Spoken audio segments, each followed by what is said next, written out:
திருவட்டூர் சட்டமன்ற உறுப்பினர் அது தெரியும் செந்தில்குமார் மற்றும் இங்கே வருகை தந்திருக்கும் தளபதி நெஞ்சில் குடியிருக்கும் தோழர்களே தோழிகளே, உங்கள் அனைவருக்கும் என்னுடைய முதற்கண் வணக்கம். உண்மையாக சொல்ல போனா உங்க சட்டமன்ற உறுப்பினர் ரொம்ப ரொம்ப நல்லவர், சுறுசுறுப்பானவர். அவரு பெரிய குடும்பத்துல பிறந்திருந்தாலும் மக்களோட மக்களாக அப்படியே அதெல்லாம் நான் 5-6 தியேட்டர்லாம் வச்சிருக்காம எப்பயுமே எளிமையா பழகக்கூடிய ஒரு நல்ல மனிதர் ரேவந்த் என்பதை தெரிவிச்சுக்கிறேன். அவ்வளவு சீக்கிரம் அவருக்கு என்கிட்ட சிலதெல்லாம் சொல்லுவாரு, நான் செய்யறேன்னு சொல்றேன், அப்புறம் அப்படின்னு பாக்குறேன் அப்படின்லாம் சொல்லுவேன். அப்ப கூட கோவப்பட்டு எல்லாம் கேட்கவே மாட்டாரு. பார்த்து செய்யுங்க சார், கொஞ்சம் சீக்கிரமா எனக்கு பண்ணிடுங்க, தொகுதி இல்லாத உடனே கேட்கறாங்க மக்கள்னு. வந்திருக்கிறது 50-60 நாள் எல்லாத்தையும் பண்ணி கொடுத்துட்றேன், கொஞ்சம் சீக்கிரம் பண்ணிடுங்க அப்படின்னுவாரு. ஏன்னா அதுக்கு அந்த மாதிரியான ஒரு நல்ல சகோதரர் உங்களுக்கு ஒரு சட்டமன்ற உறுப்பினராக கிடைச்சிருக்கிறாரு. அதுக்கு உண்மையாவே உங்களுக்கு எல்லாருக்குமே நீங்கள்லாம் கொடுத்து வச்சவங்க.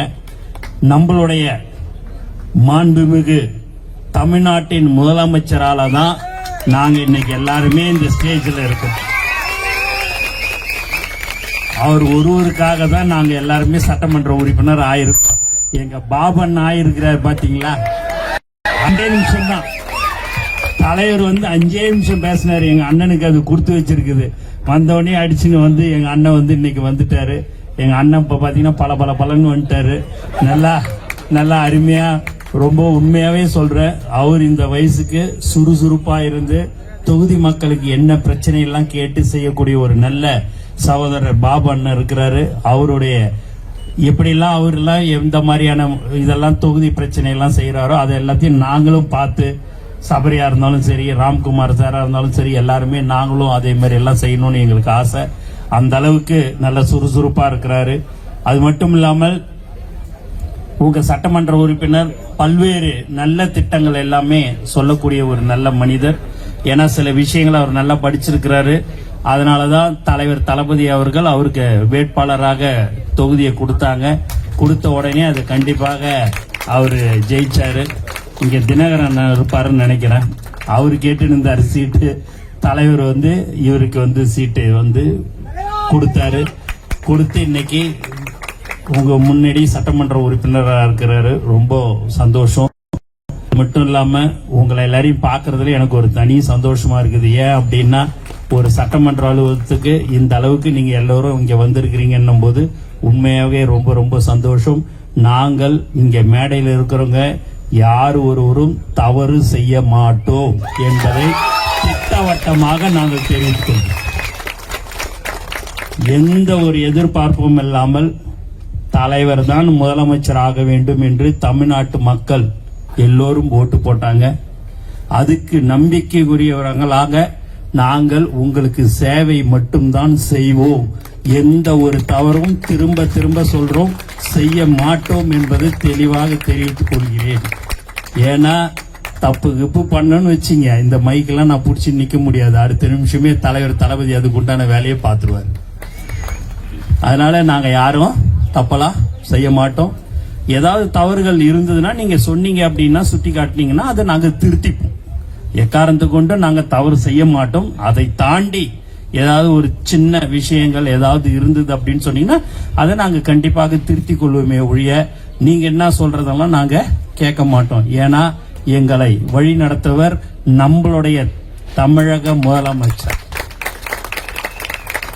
அதனால அவர் யாரு, நீங்க முதலமைச்சர் நீங்க பாத்தீங்க அப்படின்னா ரேவந்த் சார், பாலாலாம் பாத்தீங்கன்னா ஒரு 7 வருஷம் 8 வருஷம் 10 வருஷமா நீங்க பாத்தீங்கன்னா எல்லாருமே பாப்பார். பார்த்துன்னு இருக்கும்போது 1 மணி நேரம் 2 மணி நேரம் அவங்களோட கலந்து பேசி தொகுதியில் என்ன பிரச்சனை, மக்கள் என்ன நினைக்கிறாங்க, உங்க வீட்டுல எப்படி எல்லாரும் இருக்கிறாங்கன்றதெல்லாம் கேட்பார்.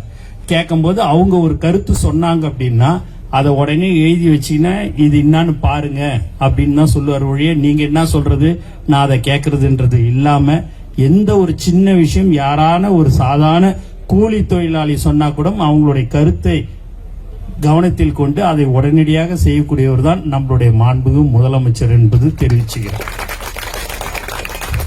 அதனால உங்களுடைய குறைகள் எதுவாக இருந்தாலும் தொகுதியில் நீங்க வார்டு உறுப்பினர் மற்றும் கிளை, ஒன்றியம், நகரம் எல்லாமே இங்க இருக்கும். அவங்க யாரு நீங்க சொன்னீங்கனாலும் பகுதி செயலாளர்லாம் எந்த குறைகளா இருந்தாலும் நீங்கள் சட்டமன்ற உறுப்பினர்கிட்ட சொன்னீங்க அப்படின்னா அவர் எங்களிடம் அமைச்சர் பெருமக்களிடம் கண்டிப்பாக அதை எங்களுடைய கவனத்துக்கு வருவாரு. வந்து ஒரு வாரம் 10 நாட்களுக்குள்ளே அதை எங்களால் முடிந்ததை நாங்கள் கண்டிப்பாக செய்து தருவோம் என்பதை தெரிவித்துக்கிறோம். மேலும் இந்த தொகுதியில என்னென்ன பிரச்சனை எல்லாம் இருக்குது, கடைசி 5 வருஷத்துல நம்ம பண்ணலாம்னு நினைக்காதீங்க. இன்னைக்கே ஒரு நாளா இருந்தாலும் சரி, இப்பயே நீங்க பாத்தீங்கன்னா 55-60 நாள் போயிடுச்சு, இப்படின்றதுக்குள்ள போயிடும். அதனால இன்னும் 4.25 வருஷம் இருக்கிறதெல்லாம் கிடையாது. நீங்கள் மக்களுக்கு என்ன தேவைகள், மக்களுக்கு என்ன பிரச்சனையை என்ன சொல்கிறார்கள் என்பதெல்லாம் நீங்கள் கவனத்தில் எடுத்துக்கொண்டு உடனடியாக உங்க சட்டமன்ற உறுப்பினர்கிட்ட சொல்லணும். ஆப் வந்துடுது, எல்லாமே ரைட்டு தான், இருக்குது, எல்லாமே கரெக்ட் தான். இருந்தாலும் நம்மளுடைய நேரடி பார்வையில நம்ம நேரடியா மக்களை போய் நேரடியா சந்திக்கணும். நம்ம தான் சட்டமன்ற உறுப்பினர் ஆயிட்டோம்னு இல்லாம மக்களுக்கு இப்பதான் நம்ம போய் என்ன குறை இருக்குது, என்ன செய்ய வேணும் அப்படின்றதெல்லாம் வீடு வீடா இந்த பகுதி செயலாளர்லாம் வாரத்துல 1 நாள் 2 நாள் நீங்க என்னைக்கு ஃப்ரீயா இருக்கிறீங்களோ வீடு வீடா போய் அவங்க கிட்ட மக்களுக்கிட்ட உங்களுக்கு என்ன தேவை, என்ன பிரச்சனை நீங்க கேட்டு உங்க சட்டமன்ற உறுப்பினர்கிட்ட சொன்னீங்க அப்படின்னு சொன்னா அதெல்லாம் தீர்த்து வைக்கப்படும் என்பதை தெரிவித்துக் கொள்கிறேன். ஆகவே உங்களுடைய இளைஞர், சுறுசுறுப்பானவர், ரொம்ப நல்ல மனிதர். மீண்டும் மீண்டும் நான் சொல்கிறேன், நல்ல மனிதர். கண்டிப்பாக அவர் உங்களுக்கோசம் உழைக்க காத்து கொண்டிருக்கிறார். எப்போதும் நாங்கள் எல்லோரும் உங்கள் ஊழியனாக நாங்கள் இருப்போம் என்பதை தெரிவித்துக் கொண்டு எனக்கு வாய்ப்பு கொடுத்த அனைத்து நல்ல உள்ளங்களுக்கும் நன்றி கூறி விடைபெறுகிறேன்.